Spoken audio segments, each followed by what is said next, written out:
So I became bulimic, but then I was working in the medical field, so I was still on this very healthy thing. I stayed very healthy as long as I worked in the medical field. So I was still like obsessed about not getting fat. That's the main thing, not getting fat, right? And then like one pound would trigger me to get off my diet, right? Because back then we would call it diet before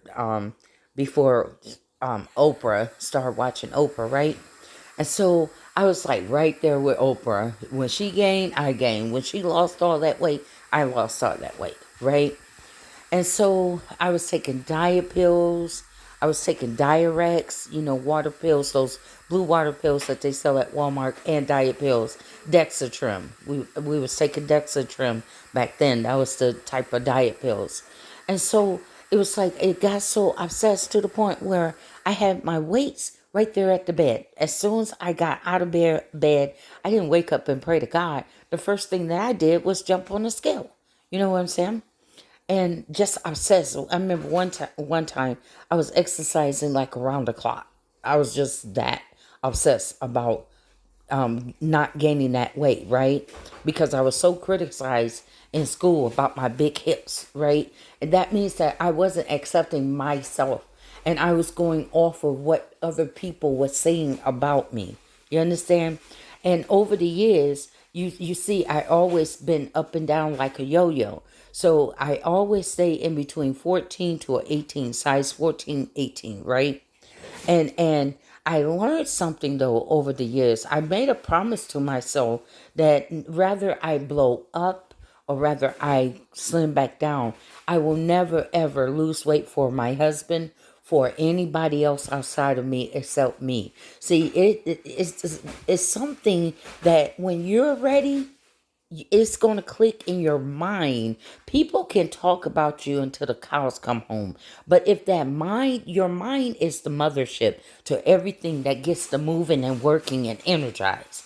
If your mind is not ready to lose weight, you can go through the fake and phony routine, but you're not going to give it your all in all. If you're losing weight for somebody else, you're just doing it to try to please them, but still you're going to convert right back to your same old person because you're not ready. It wasn't done for you, it was done for other people. So one thing that I learned about my body lose weight in the stomach area first. My legs is the last to go.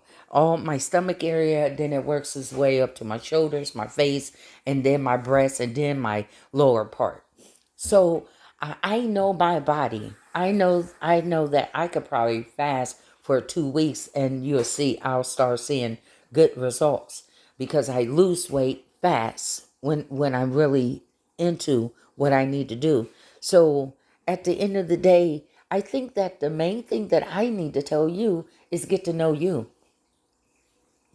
I think that that's the main thing that I can tell. Get to know you first. Forget about everybody outside of you. They got their own body to worry about. You got to get to know who you are.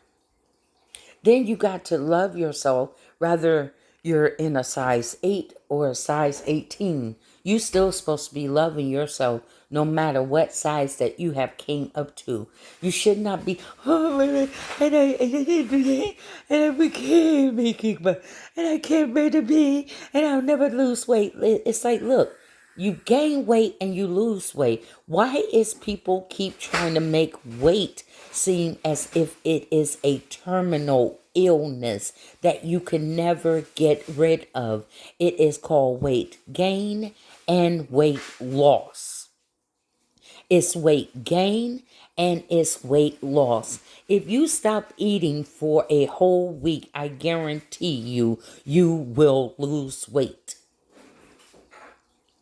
Anybody and everybody up under the sun can lose the weight. I know that I'm 55 years old. I have been up and down like a yo-yo. So I know unless you really have, some people may lose weight slower than the others. Some may burn it off more faster than the other. It all depends on your metabolism system and is it sluggish? You know what I'm saying? So it's like your body is different from other people's body and you cannot compare yourself to other people. I don't know why women do that to themselves. It's like, oh my God, look at her body. But look at her bone structure, ma'am. It's like your bone structure is nothing compared to hers. So she's more on the petite side. So why are you envying her body when your body is more like a big size Amazon woman? Your structure, your body frame is more of a big size Amazon woman. So there's no way that you're going to be like the petite Asian woman or the petite white woman.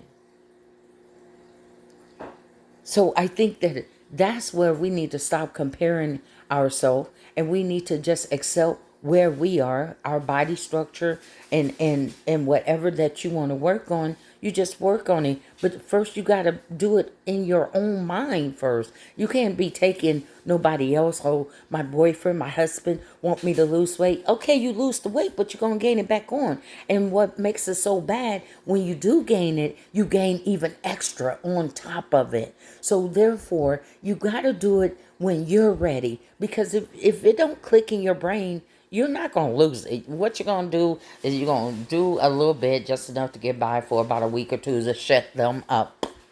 Shut whoever up that's trying to peer pressure you or body shame you to lose weight. Then you're going to convert right back to the same you. Period.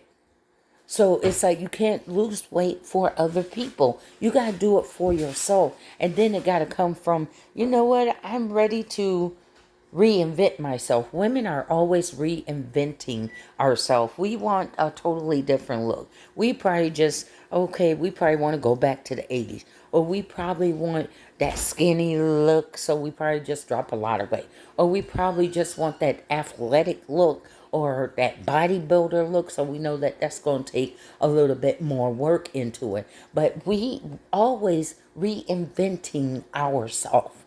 So it's like however you want to sculpture your body, however you want your body to be. And a man is just going to have to accept you the way how you are. If you don't like big size women, don't fuck with them.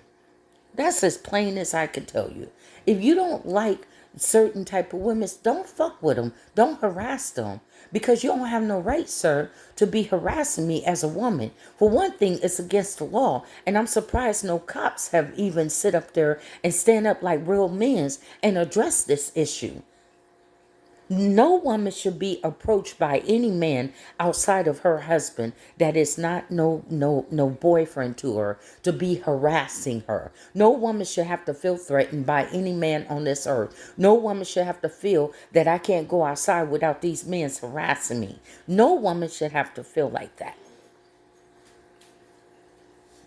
Okay, thank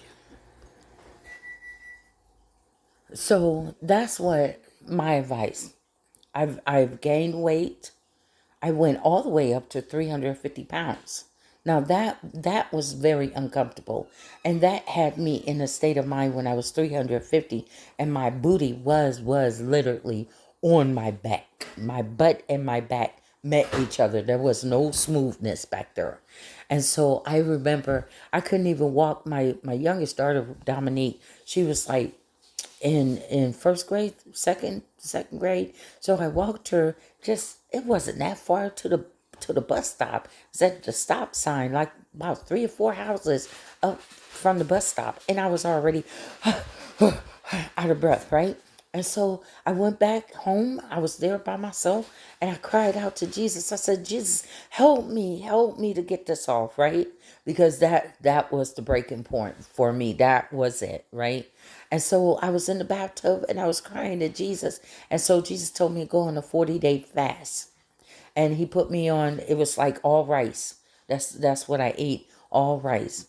40-day. I didn't add no meat or nothing. It was just plain rice every day. So I went on and it was one meal. That was it. So I had to choose if I was going to eat it in the afternoon or in the evening, but that was going to be it. So I did that for 40 days and it just dropped off of me real quick. You know what I'm saying? Prayer and fasting, you know. And then I added meat, and then I started adding meat, and then I started adding other things back into my eating. So as far as when I'm ready, I already know my own body. I already know how it lose weight, the way that it lose weight, how fast it lose weight, and it all depends on me. But I don't operate under people body shaming. I don't believe in body shaming. I don't believe in people criticizing someone else. I don't think that it's a matter of people being jealous of your skinny body or your built body. I think it's your attitude. I think that is how you come across to them. I think how critical you come across to people. I don't think that negative speaking to, oh, you're a fat ass and you the one that did this. I don't think that that works for everyone. I really don't, sir and ma'am. I think that you irritate me to the point where I want to slap the shit out of you. Really, truth be told, if somebody been abused all their damn life, they don't want to hear nobody criticizing them. That's enough to trigger them to fucking go violent on your ass. And that's the real talk. And some people look at fat people as if they don't get angry. Some people look at fat people as if a trigger don't mean shit. Like they too fat to even pick up a gun and pop your ass. Because all of that messing with fat people, it's like they've been overlooking. But have you seen some of these big sized men and women? And could you just imagine those big, heavy set hands? If they let that anger go on your skinny ass, they will knock the hell out of your ass. And some of them have not been allowing that that rage to come out of them. But if they allow that rage of all that talking mess about them and name calling, if they allowed that to go in a negative way, some of your asses would have been knocked out on your ass a long time ago. They're not afraid of you. Not all fat people is afraid of you. Because it seemed like there was some kind of misconcept about fat people. For one thing, they say that you're overweight. I'm not. I'm overweight. No, they say that you're lazy. I'm not a lazy person. I get up and clean. I get up. I'm for me to be 55. I'm more active than some of the young women. I get up and I do every day. Or if I'm sick or my heart is bothering me or my arthritis, I go ahead and chill out on that because I think I earned that at the age of 55. I don't think that I'm 20 or 30 something years old. So some things I think that I've earned along the way, and I don't need nobody else to tell me. I could tell myself that. Anything. I don't need nobody else to talk me. I could pep talk myself. I don't need nobody else to praise me. I could praise myself. I don't need, if I'm a Virgo. Virgos is the worst critic of theyself. Virgos is more hard on theyself than anybody could be. So therefore, I don't need you because I got myself to criticize me. You understand? So it's like there's so much misconcept about fat people that a lot of people need to get rid of the stereotype because that doesn't mean nothing, ma'am. It's like I don't seen a lot of skinny women that's lazy as hell. They don't want to cook. They don't want to clean. They think that they too pretty. They look too good to be cooking and cleaning and taking care of kids and taking care of their husband. So I mean, it's like just because you skinny, that don't mean nothing. What does that mean? I worked in a nursing home over 21 years. I've taken care of a lot of skinny people that ended up with strokes and heart attacks and sugar diabetes and ended up with all kind of Parkinson's disease and all kind of Alzheimer, dementia, all the face. These are skinny people. So if that's the case, and I don't see before I developed a stroke. My stroke was from stress about my grandkids, not so much my eating. It was about worrying and stress. And do you know that some guys sit up here and point the finger about women weight? Not only do they carry babies, sir, but also do you know that when you call yourself stressing a woman, you also produce that cortisol hormones, which make it that much harder for women to lose more weight. Did you know that men lose weight more faster than a woman? It's scientifically proven that they can take off weight more quicker once they really get off their ass and really work out. They really can take the weight off more quicker than a woman can.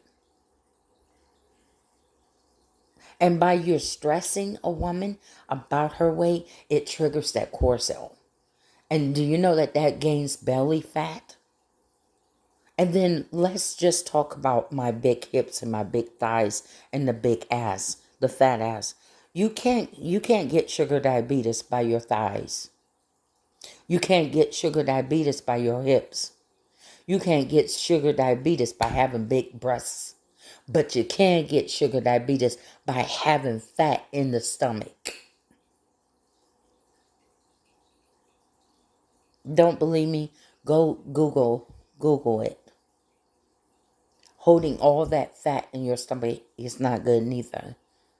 So you can talk about the big hips, the big ass, all of that, the thick thighs, but that's not where sugar diabetes come from.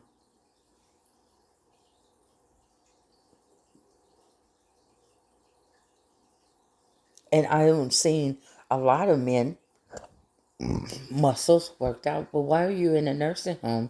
You don't even look like you should be in a nursing home yet. Sometimes people also overstress themselves with working out. Like damn if you do and damn if you don't. How come nowadays that there's a rise of a lot of young people ending up with strokes and heart attack and they work out all the time?